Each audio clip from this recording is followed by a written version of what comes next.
Despite the rain tonight, a large crowd gathered for a somber vigil at Emory University, where students and faculty mourned the lives lost in the deadly attacks in Israel over the weekend. The vigil was held underneath Emory's Cannon Chapel. Organizers of the event say they're also praying for the safe return of those who have been kidnapped by Hamas.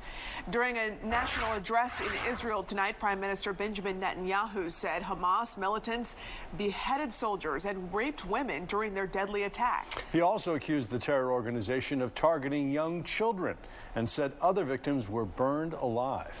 In response, Netanyahu announced Israel has now formed a war cabinet, a unity government, split between supporters of Netanyahu and opposition leader Benny Gantz. The new political agreement underscores the sense of solidarity across Israel following the deadly Hamas attacks.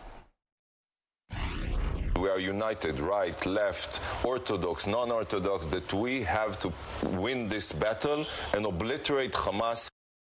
And tonight, the Israeli military is gearing up for a massive ground operation. Hundreds of troops were spotted near the Gaza border, waiting for the order to attack. Meanwhile, Israel is keeping up its air assault, flattening entire neighborhoods along the Gaza Strip. The Israeli military released this video earlier today showing the bombing of the Islamic University of Gaza.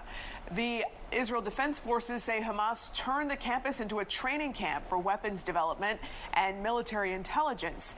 Israel is also bracing for what could be a multi-front war after a number of rockets were fired from southern Lebanon this afternoon. And as the fighting escalates, the first shipment of advanced U.S. weapons arrived overnight. President Biden says the military aid will keep flowing. Rolling blackouts have begun to spread in Palestine after Gaza's lone power plant was forced to shut down today when it ran out of fuel. Residents are now relying on generators for electricity. Israeli authorities have called for a complete siege of Gaza. That means no water, no food, or medical supplies can get into the area. The White House says it is now coordinating with Egyptian officials to allow safe passage out of Gaza for civilians. The White House says at least 22 Americans were killed during the attack over the weekend, but that number could rise in the coming days as search and rescue operations continue in Israel. A number of U.S. citizens are also among the 150 hostages that were captured by Hamas.